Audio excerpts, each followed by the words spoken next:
Old man Woody likes the crooked cock. Did that? It's interesting when these entrenched guys lose their spot. Sorry. It's cool. I think eBay has too. eBay kind of got replaced by Craigslist, and now Facebook ads is the place to go if you want to do classifieds. I feel like the real nail in the coffin for eBay was Amazon. Like them blowing up to where people are eventually like, you know what? I don't want to bid on shit unless it's like some World War I memorabilia. I just want to pay for my shit and get it shipped to me. I can't remember the last time I used eBay. I use it occasionally, like if I'm looking for something kind of cool or nifty. I don't know, something antique. Like I bought this lighter a while back. I don't know. I just wanted a weird antique lighter. Oh, that's cool. Oh yeah, steampunk looking. Yeah, exactly. Yeah. I don't know. I go on there occasionally. eBay has odd items for me. Like I think I bought a replacement part to my stove on it. You know, I guess it's just real easy to list weird things there, and it worked. You're a madman. I'm wild and crazy over here. Damn. You know, stove parts. You gotta get the broiler working again.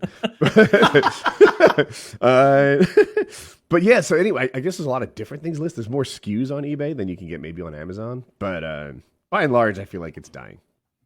Yeah. Like, but what's the overhead, right? Shit. Wait, like, does it have a ton of overhead? Like, will it die? I guess is my question. Like, it seems like it's just.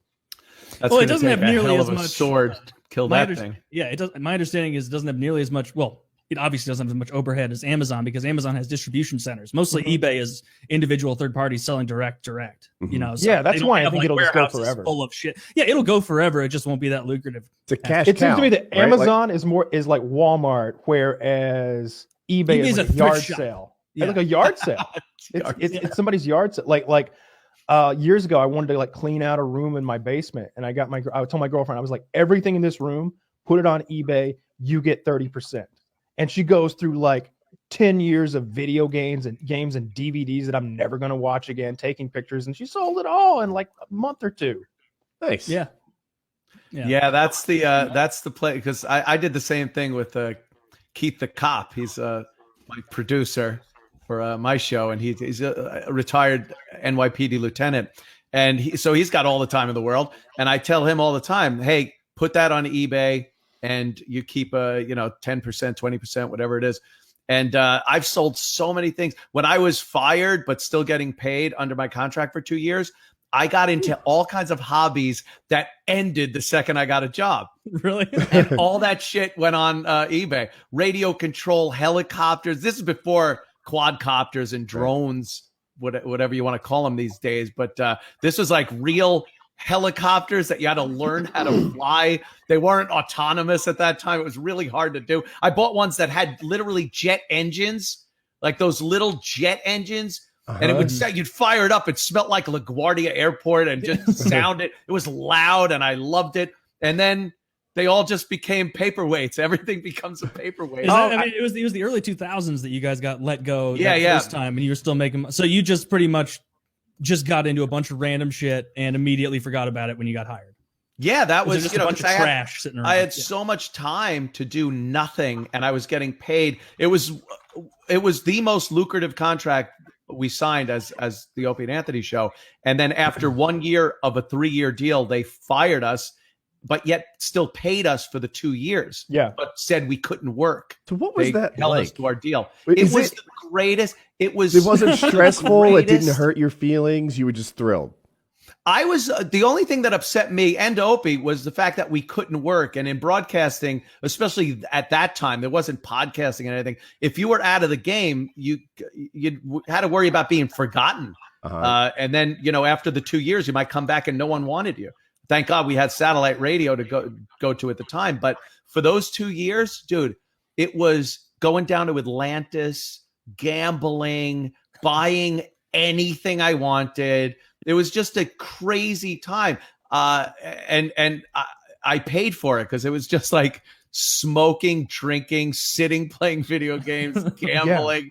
Yeah. I think I aged 15, 20 years in that in that 2 years. This is fascinating to me. Emotionally, were you like in a down place compensating or just living your perfect life? Like, it was both. It was, for a moment, the trouble is no matter where you are, you're still there. You're there. So I always had that kind of feeling like, oh shit, am I ever going to work again?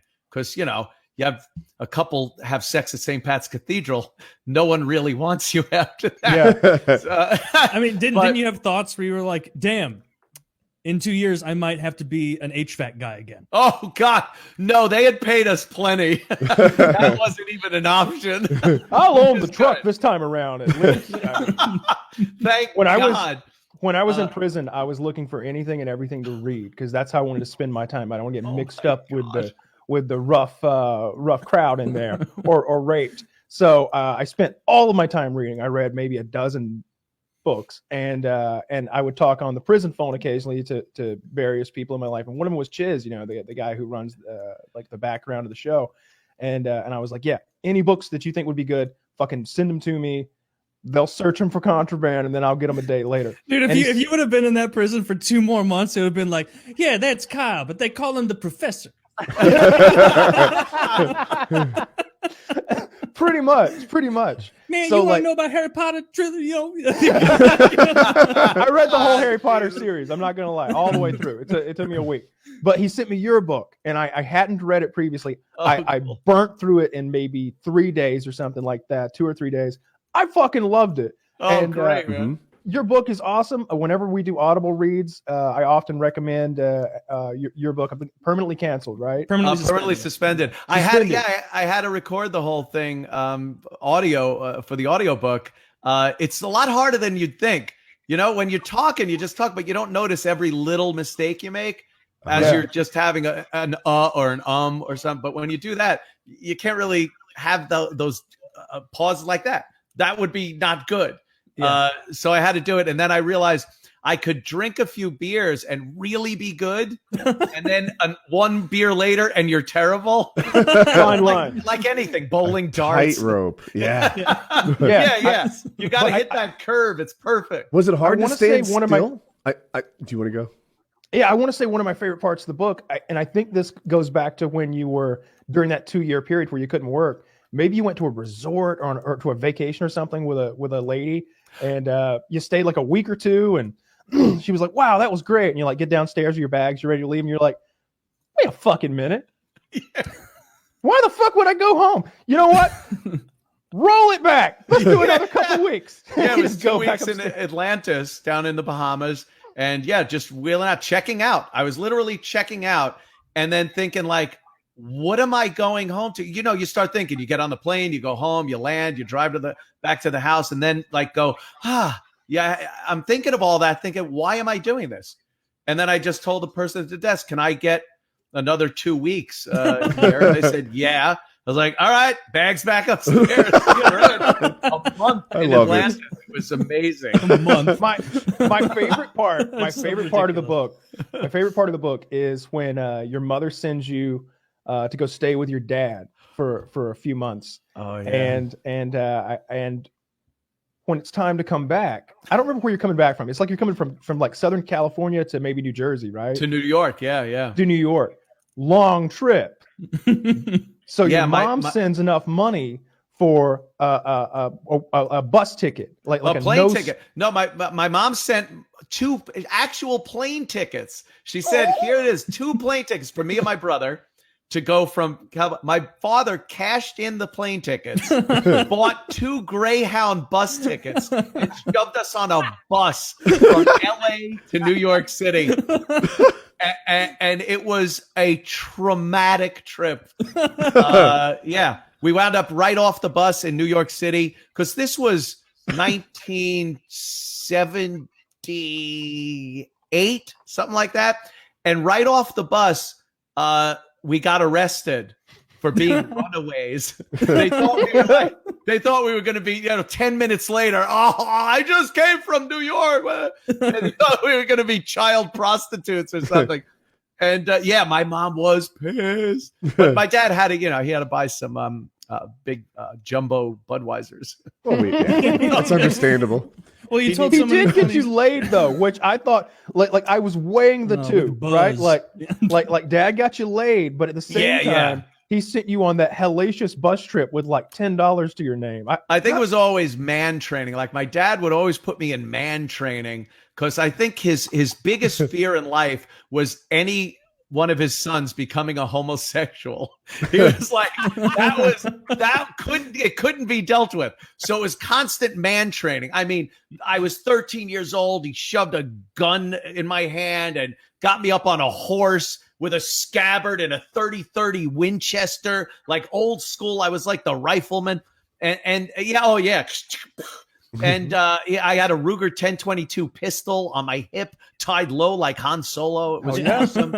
And that was my whole life. Was like, stop. If I cried about anything, it'd be like, knock it off, pissy eyes. and I love dropping the F-bomb, which nowadays, you know, you can't use that.